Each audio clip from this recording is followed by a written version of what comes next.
যুক্তরাষ্ট্রের শুল্ক বিতর্কেও পোশাক বাজারে আধিপত্য বজায় রেখেছে বাংলাদেশ। যুক্তরাষ্ট্রের বাজারে তৈরি পোশাক রপ্তানিতে শীর্ষ 5 দেশের মধ্যে সবচেয়ে বেশি প্রবৃদ্ধিও বাংলাদেশের। দ্বিতীয় অবস্থানে আছে প্রতিবেশী ভারত। মার্কিন বাণিজ্য দপ্তর অটিক্সার প্রতিবেদনে উঠে এসেছে এ তথ্য।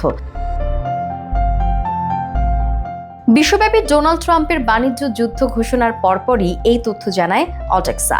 গবেষণা প্রতিষ্ঠানটির প্রতিবেদন অনুযায়ী চলতি বছর ফেব্রুয়ারি পর্যন্ত এক বছর তৈরি পোশাক রপ্তানিতে শীর্ষস্থান ধরে রেখেছে বাংলাদেশ। 2024 সালে যুক্তরাষ্ট্রে প্রায় 840 কোটি ডলারের পণ্য রপ্তানি করে ঢাকা। এর মধ্যে কেবল তৈরি পোশাক থেকে উপার্জিত অর্থ 734 কোটি ডলার।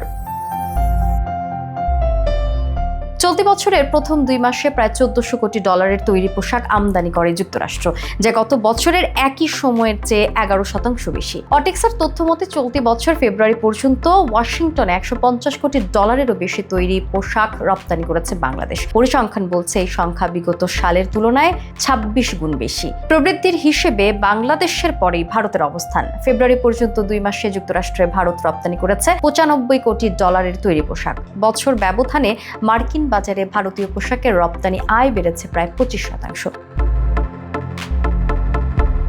ভারতের পরেই মার্কিন পোশাকের বাজারে তৃতীয় অবস্থান এশিয়ার আরেক দেশ ভিয়েতনামের। চলতি বছরের ফেব্রুয়ারি পর্যন্ত 2 মাসে তারা রপ্তানি করেছে 262 কোটি টাকার তৈরি পোশাক। প্রবৃদ্ধিতে চতুর্থ অবস্থানে রয়েছে চীন। অন্যান্য দেশের তুলনায় গেল এক বছরে দেশটির প্রবৃদ্ধি বেশ কম, তবে 20.44% বাজার হিস্সা নিয়ে সব ধরনের পণ্য রপ্তানিতে প্রথম অবস্থান ধরে রেখেছে বিশ্ব অর্থনীতির দ্বিতীয় শীর্ষ দেশ চীন।